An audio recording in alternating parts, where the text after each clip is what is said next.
El 85% de los efectivos de la Guardia Nacional son militares que hoy por hoy siguen en la Sedena. Capacitación militar, instalaciones militares, mandos militares. Por cierto, el comandante de la Guardia Nacional participando en eventos de Morena políticamente en Coahuila, lo cual es una absoluta vergüenza, olvidando su carácter de entidad de Estado. Y no podemos permitir un fraude a la Constitución. Amigos y amigas, vamos a ir a la sesión de la Comisión Permanente hoy 10 de agosto del 2022. Vamos a escuchar a la oposición que como siempre sube solamente a tribuna para llorar.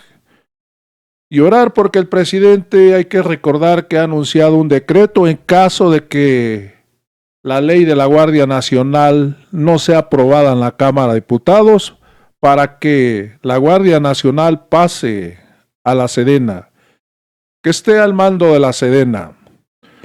A estos de la oposición se les olvida que los decretos es una herramienta legal que tiene el presidente de la República en caso de que la oposición obstruya el avance de las leyes, el avance de México. Y también hay que recordarles a la oposición que el presidente Biden ha emitido más de 70 decretos. Y aquí con unos cuantos ya están bien asustados, amigos y amigas. Hoy al presidente lo llaman autoritario, que ya estamos como Venezuela y no sé qué tantas tonterías más. Amigos, vamos a ir a la sesión. El siguiente apartado del orden del día es el correspondiente a la agenda política. En esta ocasión abordaremos los temas de 1. Así se dijeron en la mesa directiva, cártel inmobiliario de la Alcaldía Benito Juárez, situación económica y Guardia Nacional. Estos temas fueron propuestos por los diversos grupos parlamentarios y conforme a las normas que rigen el funcionamiento de la Comisión Permanente, los grupos parlamentarios disponen de 8 minutos que podrán distribuir como lo determinen para referirse a esos temas. Conforme con el acuerdo aprobado, habrá una primera lista de intervenciones en orden ascendente. Agotado el tiempo asignado a cada grupo parlamentario en su caso, habrá una última lista de oradoras y oradores para rectificación de hechos en orden ascendente hasta por 1 minuto para cada grupo.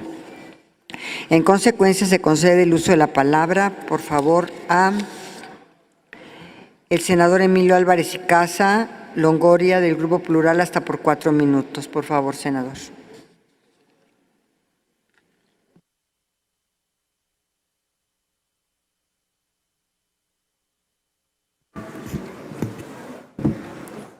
Gracias, presidente. El tema que nos ocupa el día de hoy es el aviso que hizo el presidente de la República en materia de formular un acuerdo hacia la Guardia Nacional. Puedo entender que eventualmente sea una especie de espejito o distracción, como acostumbra, por lo que pasó en Coahuila respecto a la muy vergonzosa reunión que tuvo con los familiares de los mineros atrapados. 3 minutos les dedicó, 3 minutos. En la mañanera del 21 de julio dedicó 3 horas y media. A las familias de los mineros, 3 minutos. Dijo una de las esposas de un minero atrapado: gracias por tomarse una foto con mi dolor. Ojalá que la foto le sirva a su política. Pero el hecho es lo suficientemente grave, es lo suficientemente delicado como para dejarlo pasar. Hay 3 discusiones aquí de fondo. La primera de ellas es su modelo constitucional. La segunda de ellos es una discusión sobre la militarización en marcha de este país. Y la tercera de ellas sobre el modelo de seguridad. No habrá tiempo en esta intervención para hablar de las 3. Me voy a ocupar esencialmente de la primera. Debe quedar absolutamente claro que Morena y sus aliados no pueden modificar por sí la Constitución. Y no lo pueden hacer porque así lo determinó el pueblo de México. En el 18 y en el 21, el pueblo de México determinó que no tenían los votos en el Congreso para modificar la Constitución. De manera que no tiene ni los votos ni la legitimidad para por sí mismos modificar la Constitución, que queda absolutamente claro. De manera que se requiere un modelo de Estado para poder modificar. Y así se hizo en el 19 con la Guardia Nacional. Llegó de la Cámara de Diputados acá una propuesta de modificación constitucional que fue estructuralmente modificada. La propuesta inicial era hacer de la Guardia Nacional una entidad militar y aquí se modificó. Aquí se cambió en sus términos. Discutimos incluso con representaciones del Gobierno federal, del Ejército, de la Marina, la Secretaría de Seguridad Pública. Se decidió hacer entonces una entidad civil. De entonces para acá se ha venido presentando un sistemático fraude a la Constitución. El 85% de los efectivos de la Guardia Nacional son militares que hoy por hoy siguen en la Sedena. Capacitación militar, instalaciones militares, mandos militares. Por cierto, el comandante de la Guardia Nacional participando en eventos de Morena políticamente en Coahuila, lo cual es una absoluta vergüenza, olvidando su carácter de entidad de Estado. Y no podemos permitir un fraude a la Constitución. Hoy en la mañana lo dijo el presidente, no tienen los votos y eventualmente hacer un acuerdo o una ley es igual de inconstitucional. El artículo 21 establece claramente el carácter de la Guardia Nacional y no podemos permitir que se siga avanzando en este modelo militarista. Pero lo más grave de eso es que con esta propuesta y con lo que se ha hecho para darle más poder y más dinero al Ejército como nunca, es que se le da la razón histórica a Felipe Calderón. El modelo militarista que avanza en este sexenio, debo decir de manera sorprendente, es justo lo contrario que el presidente dijo que iba a hacer. Se le ha aumentado al Ejército el presupuesto de manera sorprendente, inaudita, la cantidad de funciones que realiza. Es en sí mismo un modelo extraordinariamente peligroso. Por eso, compañeros, debemos advertir que no se puede permitir un mecanismo, un aviso, una violación más a la Constitución como se ha hecho en múltiples ocasiones. Hay una violación sistemática y reiterada. Y pareciera, y termino, Presidenta, una fascinación por las estrellitas y por las botas en este gobierno. No podemos permitir que siga avanzando la militarización en este gobierno. Por su atención, muchísimas gracias.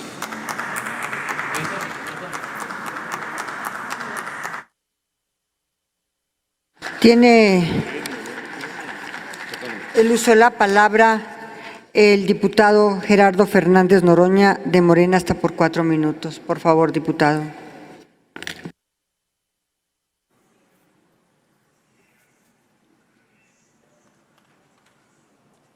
Informo que el PS dio su tiempo al grupo de Morena. Adelante. Dieguito en la Luna y algunos otros actores políticos y sociales firmaron un desplegado diciendo que hay un golpe de Estado.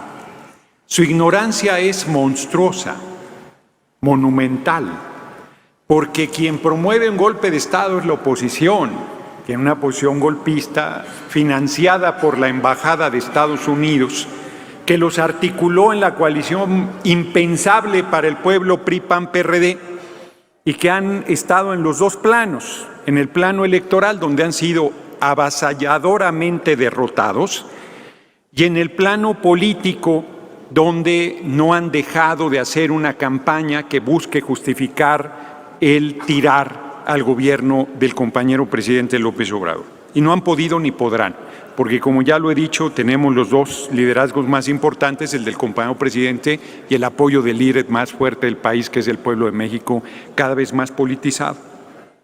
Pero ahora esta ofensiva de la militarización. ¿Quién militarizó el país? Pues la usurpación del comandante Borolas, alias Felipe el Sagrado Corazón de Jesús Calderón Hinojosa, que le declaró una guerra al narco y que, por cierto, el presidente de Colombia, en su toma de posesión, acaba de comentar algo que quien tenga ojos para ver que vea, que la guerra contra el narco ha sido un fracaso y que ese camino no es camino para pacificar nuestros países y nuestros pueblos.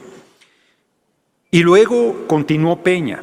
Compañero presidente efectivamente planteó el retorno del ejército a los cuarteles y llegando a la responsabilidad pública nos planteó, y la oposición acompañó esta decisión, de que se mantuviera con un marco legal que le dimos al ejército en el combate a la delincuencia y a buscar pacificar el país. El compromiso es que en marzo de 2024 el ejército regresa a los cuarteles. Y se discute ahora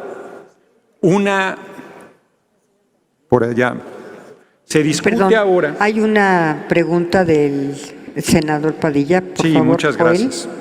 Sí. Buenas tardes, diputado Noroña. Preguntarle primeramente si usted confía en la Guardia Nacional y dos, si es constitucional o no la decisión del presidente. ¿Está en sus facultades el decreto de incorporación de la Guardia Nacional al Ejército? Bien. Por favor. Sí, está en las facultades del compañero presidente emitir decretos. Gracias por la pregunta. Sin duda. Y me parece que ese decreto no existe.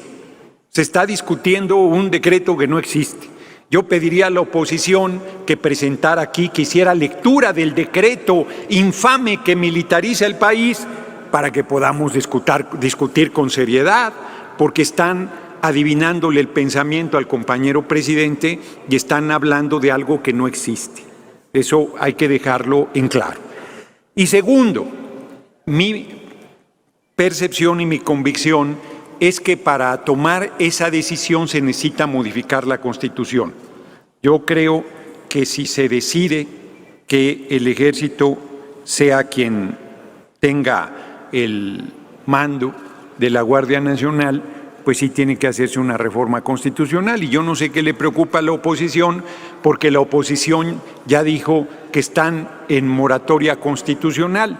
Dicho de otra manera, que van a votar en contra todo lo que el compañero presidente proponga, aunque sea en beneficio del pueblo. Entonces, si su posición es contraria a cualquier modificación a la Constitución, ¿qué les preocupa una posible reforma que no pasará? ¿O qué les preocupa un decreto que no existe? Es parte de una campaña de golpeteo, de denuesto, de calumnia, de intriga en contra de nuestro gobierno nuevamente. Y no reconocen que se tiene que plantear, que se tiene que abrir una discusión para encaminar a nuestro país a una pacificación definitiva. Yo he insistido que se debe abrir un debate sobre el tema de la legalización de las drogas. No le vamos a quitar el poder económico y el poder militar a los cárteles sin ese paso que implica una discusión de fondo fuerte y que implica que Estados Unidos, me sigo de frente, que implica que Estados Unidos deje la hipocresía a un lado, reconozca que es el principal consumidor de droga del mundo y acepte que se tiene que hacer un camino diferente. Insisto, el presidente de Colombia, Gustavo Petro, ha planteado que se abra esa discusión y ha planteado además con México particularmente, son los dos pueblos que más hemos sufrido la violencia por este tema. Colombia ha pagado con 800,000 vidas y creo que de las 200,000 adicionales México debe haber aportado la inmensa mayoría. Como no me va a dar tiempo de detenerme más y no quiero dejar de comentar un segundo tema, quiero plantear aquí.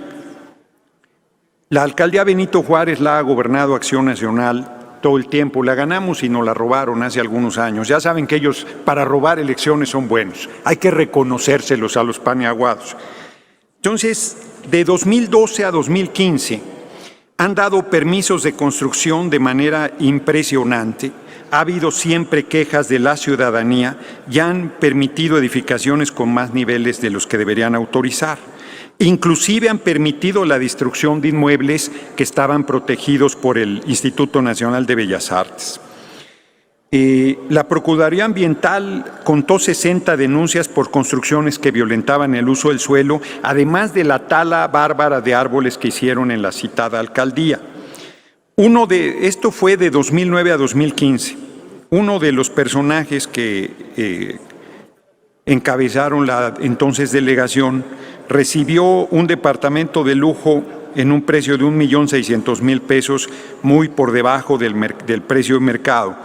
Y se aceptó que se tirara un edificio que databa de 1945 en la Narvarte para ampliar la plaza comercial Delta. Hay 1.808 solicitudes de información que no han sido respondidas y ya Luis Vizcaíno Carmona, que fue director general jurídico y de gobierno de 2009 a 2016, está preso por este escándalo inmobiliario. Como no tengo más tiempo, agradecería mucho a los paniaguados que en su intervención nos hablaran sobre este tema y nos compartieran cómo van a combatir la corrupción de sus gobernantes en esta alcaldía. Muchas gracias por su atención. Muchas gracias.